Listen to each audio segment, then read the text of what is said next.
Today we're going to be diving into the book of Deuteronomy in chapter 6.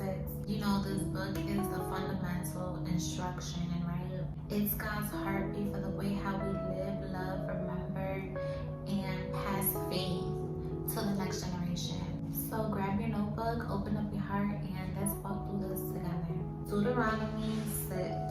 These are the commands, decrees, and laws the Lord your God directed me to teach you, to observe in the land that you are crossing the Jordan to possess, so that you, your children, and their children after them may fear the Lord your God as long as you live by keeping all his decrees and commands that I give you, and so that you may enjoy long life. Hear, Israel, and be careful to obey, so that it may go well with you, and that you may increase greatly in a land flowing with milk and honey, just as the Lord, the God of your ancestors, promised you.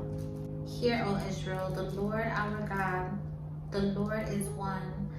Love the Lord your God with all your heart, and with all your soul, and with all your strength. These commandments that I give you today are to be on your hearts.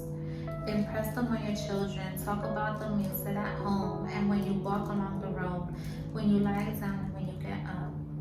Tie them as symbols on your hands and bind them on your foreheads. Write them on the door frames of your houses and on your gates.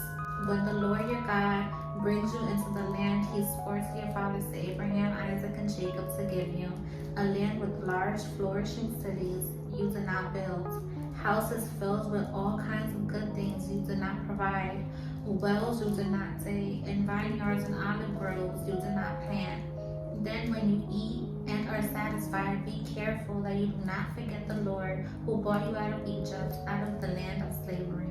Fear the Lord your God, serve him only, and take your oaths in his name. Do not follow other gods, the gods of the people around you. For the Lord your God who is among you is a jealous God, and his anger will burn against you, and he will destroy you from the face of the land. Do not put the Lord your God to the test as you did at Massah. Be sure to keep the commands of the Lord your God and the stipulations and decrees he has given you. Do what is right and good in the Lord's sight, so that it may go well with you, and you may go in and take over the good land the Lord promised on oath to your ancestors, thrusting out all your enemies before you, as the Lord said. In the future, when your son asks you, what is the meaning of the stipulations, decrees, and laws the Lord our God has commanded you, tell him, we were slaves of Pharaoh in Egypt, but the Lord brought us out of Egypt with a mighty hand. Before our eyes, the Lord sent signs and wonders, great and terrible, on Egypt and Pharaoh and his whole household. But he brought us out from there to bring us in and give us the land he promised on oath to our ancestors. The Lord commanded us to obey all these decrees and to fear the Lord our God, so that we might always prosper and be kept alive. This is the case today. And if we are careful to obey all this law before the Lord our God, as he commanded us, that will be our righteousness. So Deuteronomy 6 opens us up with Moses reminding Israel of God's commands, but it's more than rules. It's a relationship. God is teaching his people how to stay close to him in a world full of distractions and competing voices. Verse 4 gives us the famous Shema. Hear, O Israel, the Lord our God, the Lord is one. This is God calling his people to single-hearted devotion. Not halfway, not divided, not sometimes. God says, make me your center, your first love, your foundation. Then verse 5, love the Lord your God with all your heart, all your soul, and all your strength. This isn't just casual faith. This is whole life faith. Love that shapes your decisions, your family, and your day-to-day routines. Then God tells them to write his words on their hearts.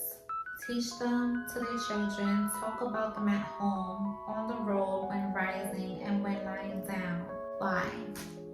Because faith thrives when it's consistent, not occasional. God also warns them when life gets comfortable, when blessings increase, and when prayers are answered, don't forget the one who brought you out, okay? Don't let comfort Erase your dependence on the Lord. It's quite easy to forget the things that the Lord has brought us out of when things seem to get easier. But remember the one who rescued you from the slimy pit. God is only a prayer away. Let's not forget about Him when He gives us what our hearts desire. Continue to keep His commandments, stay obedient, and follow Him wholeheartedly, not only when things get tough. Deuteronomy 6 calls us back to faith that's rooted, practiced, remembered, passed down, lived out loud. It reminds us that God isn't looking for moments, He's looking for devotion. It'll hurt your time. Grab your notebook and ask God, where has my heart been divided, and what would it look like to love you with all again? Have I allowed comfort to replace dependence on you? What daily rhythms in my home or routine can I fill with daily reminders of your word? What is one way that I can model faith for someone watching me? A child, a friend, or someone younger in the faith. If this encouraged you, share with someone who needs a reminder to come back to God's heart.